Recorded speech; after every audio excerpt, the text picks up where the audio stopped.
Tusia Multimedia Ministry.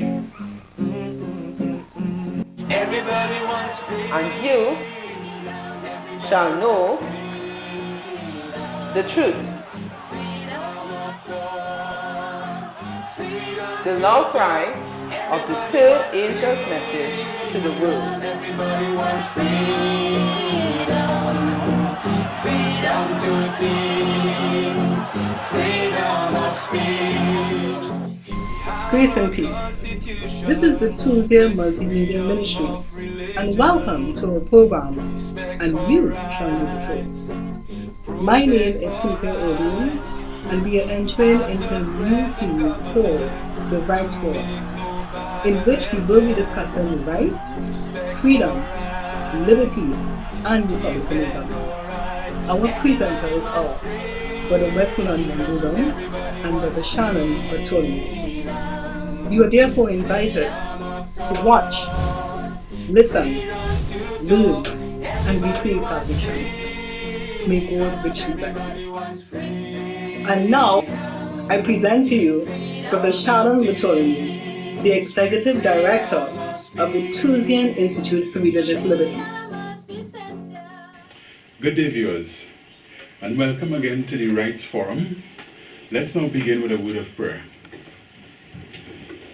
Almighty God, we are thankful unto you once again for your many blessings that you have bestowed unto us, particularly the doctrines, not simply of salvation, but the doctrines of rights, upon which pro-rights government is built. Bless our viewers as we continue in this edition of the Rights Forum on the initiative of the Defamation of Religions. Amen. I will now begin with an excerpt from the U.S. Declaration of Independence. I'm going to take it from the second paragraph.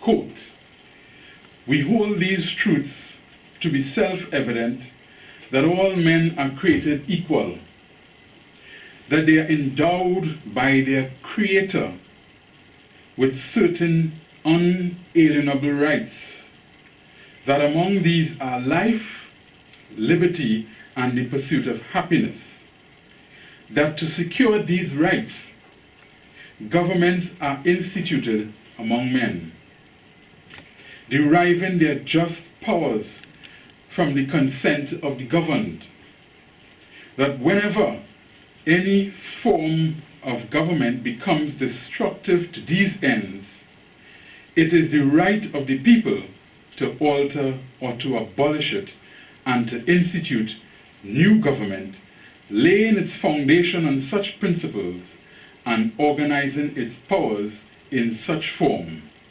Unquote. Wonderful quotation from the U.S. Declaration of Independence.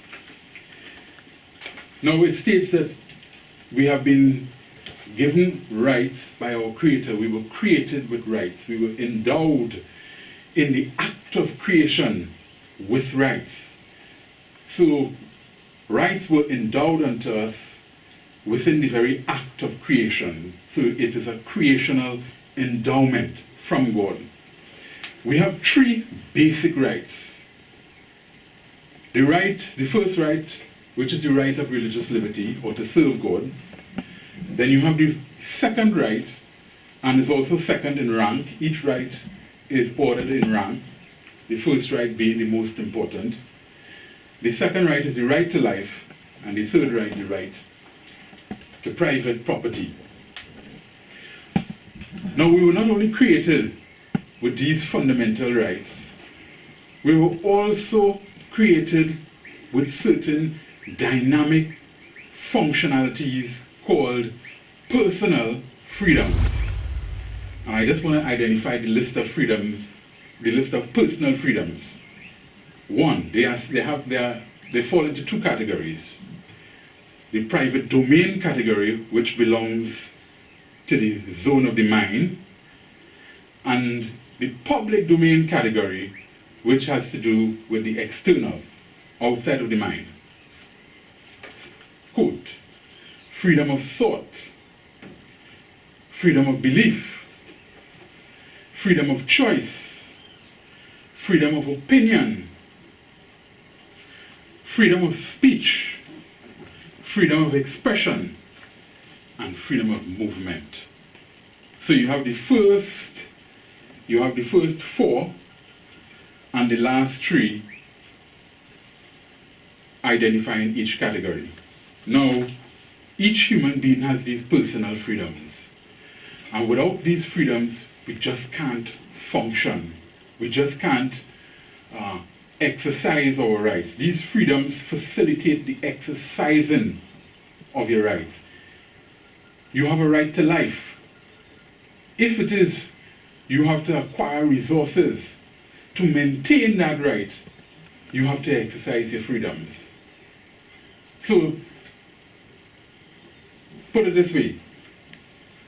We have three rights. When those rights are exercised, it is the operation of our personal freedoms. So they are undetachable, they cannot be disconnected, and we have right in the heart of it, freedom of speech and freedom of expression. And here we have an initiative of the United Nations that have been sponsored by the Organization of Islamic Cooperation to get an international blasphemy law passed. Wow. I'm now going to continue from where we left off in the last edition of the Rights Forum. The flaws in the concept of DOR, D-O-R, defamation of religion. And I have 5 points that I put down here. 1, defamation of religion is not realistic. It cannot become a committable offense because defamation is a human relations term, not a human to thought relations term. Let me say that again. Defamation of religion, or defamation, the concept of defamation, is a human relations term, not a human to thought relations term. Defamation is a legal term developed to identify an anti-rights offense that is committed against other persons, which makes it eligible for legal action in a court of law. This is not the case with DOR, or defamation of religion. So that's point 1. 2, defamation of religion. The defamation of religion concept is simply another way of saying blasphemy law. So make sure whenever you hear defamation of religion that you are hearing blasphemy law. And the initiative is to get that blasphemy law established internationally. And we already have moves to erode the First Amendment by us adopting it by our leaders. Point 3, religious beliefs cannot and does not have need for protection by law. Let me read that again. Religious beliefs cannot and does not have need for protection by law. The only way intelligent beings can relate to beliefs is rational, since it is ideas or concepts we are dealing with. So how do we relate to religious beliefs, religious concepts, religious doctrines, religious philosophy? Rational is the way we relate to it. The religious beliefs, do not have an independent personal existence. We must examine them, judge them, and criticize them if we are to adopt them into the recesses of our heart and character to influence our value system, especially when it comes to religious beliefs. Religious beliefs are most dear to us. Hence, it is natural for us to be concerned with ensuring that they are right given the status they hold in our lives.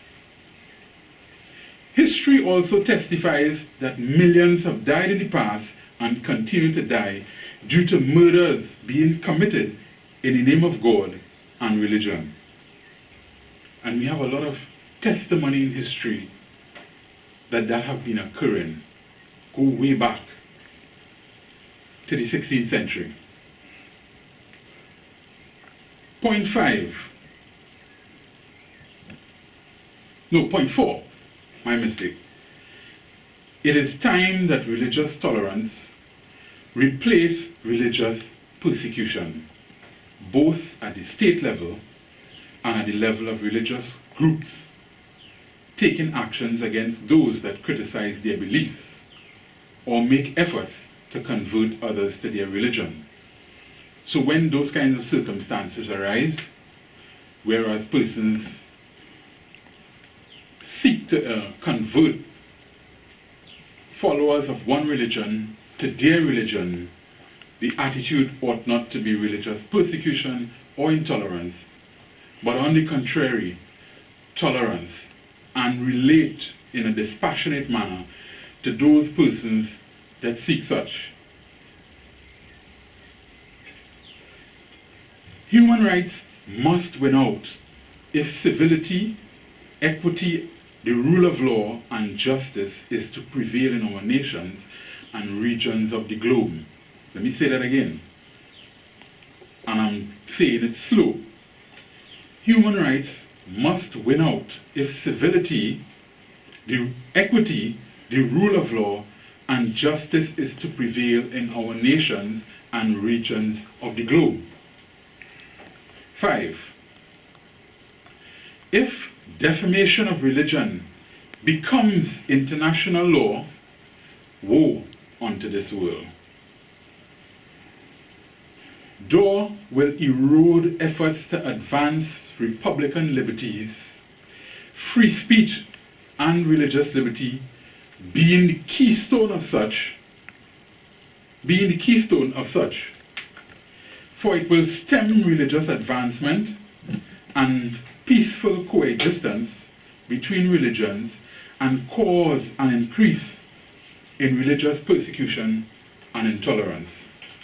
Do we want that? Do we want such to occur in United States of America, the leader of the free world that is facing this unfortunate circumstance of the movement to establish defamation of religions? I think the Islamic Brotherhood need to learn a lesson in tolerance, in religious tolerance. And things will work out so much better because civility is going to follow religious tolerance as respect for rights and freedoms, individual rights and freedoms, occur. If this move was to be established, what we're going to do, we're going to generate a spirit of offensiveness and emotionalism. And that is only going to foster more intolerance, and it's going to work towards a more sort of dictatorial and persecuting state of affairs in the world. Is this what we want? Particularly for America? And if it happens in America, we know what is going to happen across the rest of the world. The Islamic Conference, the Organization of Islamic Cooperation is 57 member states. 57. Countries like Indonesia, Pakistan, Bangladesh, Nigeria, Egypt, Turkey, Iran, Algeria, Morocco, Sudan, Uganda, Iraq, Uzbekistan, Malaysia, Afghanistan, Saudi Arabia, Yemen, Syria, Mozambique, Cameroon, Senegal, and the list goes on and on. Somalia, Tunisia, Azerbaijan, Libya, Jordan, the United Arab Emirates, Lebanon, etc., etc. 57 member states, amounting to some close to, yes, 1 billion, over 1 billion in population. And these people are pushing for defamation of religion. If this thing was to become international law, woe be unto our world.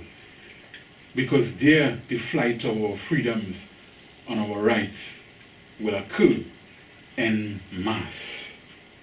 Folks, we need to wake up and we need to get with what we have.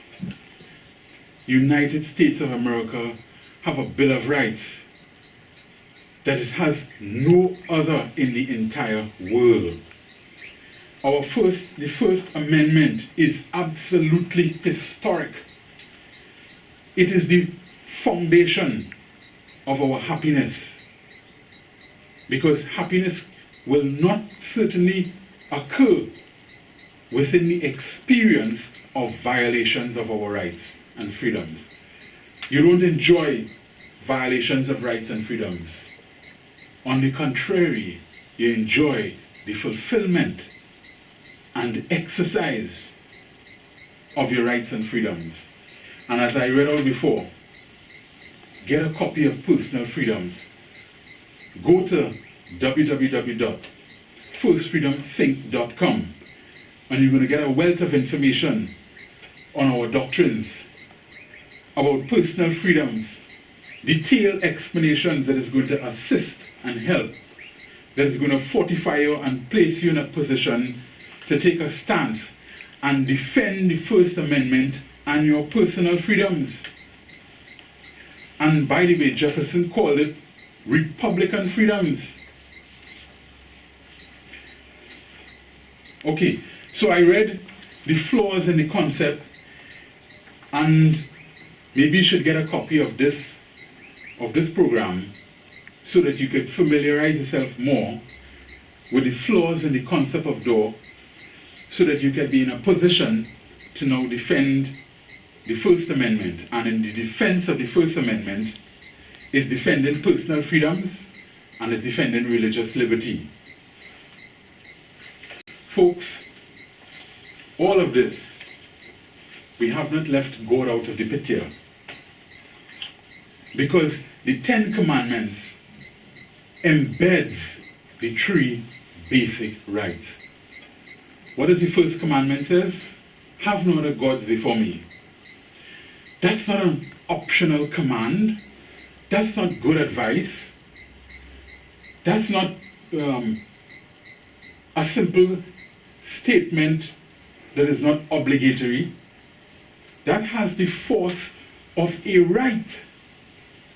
So the first right is embedded in the first clause or the first 4 clauses of the 10 Commandments, where God makes it clear that He alone is God, and so it is a right to serve Him.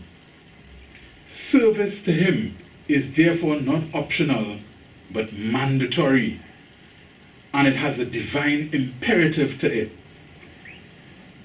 The 10 Commandments is the higher law. What we have in constitutions of the world is called lower law. But the 10 Commandments is the higher law that is embedded in constitutional law, particularly the heart of constitutional law, which is the Bill of Rights. Now that's something I'm going to touch in the next edition. We're going to take a simple look at the Bill of Rights. We're going to take a look at Republican constitutionalism, simplify the concept, understand the basics about it, that will allow you, the viewers, to be more equipped, ideologically speaking, with regards to rights, so that you could speak more articulately in defense of your rights and freedoms, yea, the Constitution of America. Also, you have, down into the 10 Commandments, you have, it says, honor your father and mother, that your days may be long upon the face of the earth. Now that's a peculiar psychological framework that the family unit must fall within. Children must be taught to honor their parents, their father and mother. And that's a framework, that's a psychological framework that is pro-rights. And once that is done, you're going to have longevity following. That your days may be long upon the face of the earth. Embedded in that clause is your right to life.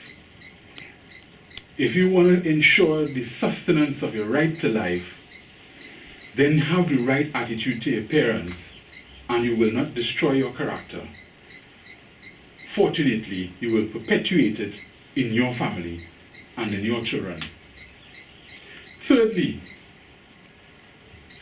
thou shalt not steal.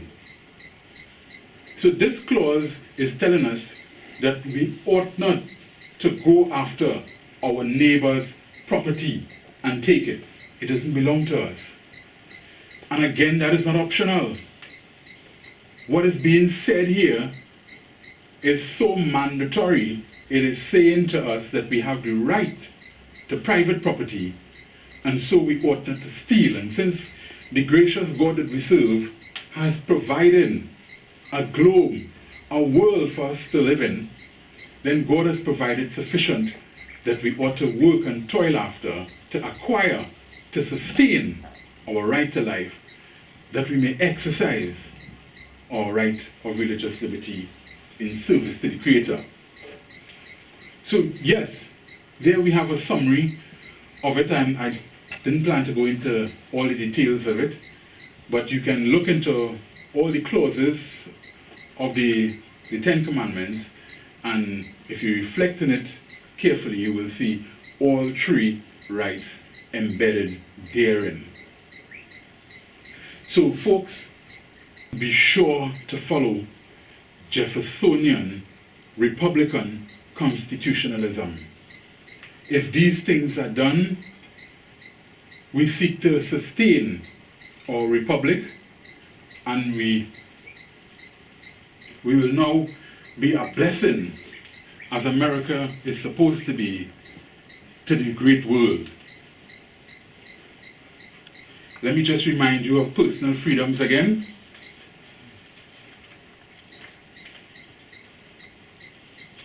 Freedom of thought, freedom of belief, freedom of choice, freedom of opinion, and my mistake, I forgot out one, freedom of conscience. Most important, freedom of conscience.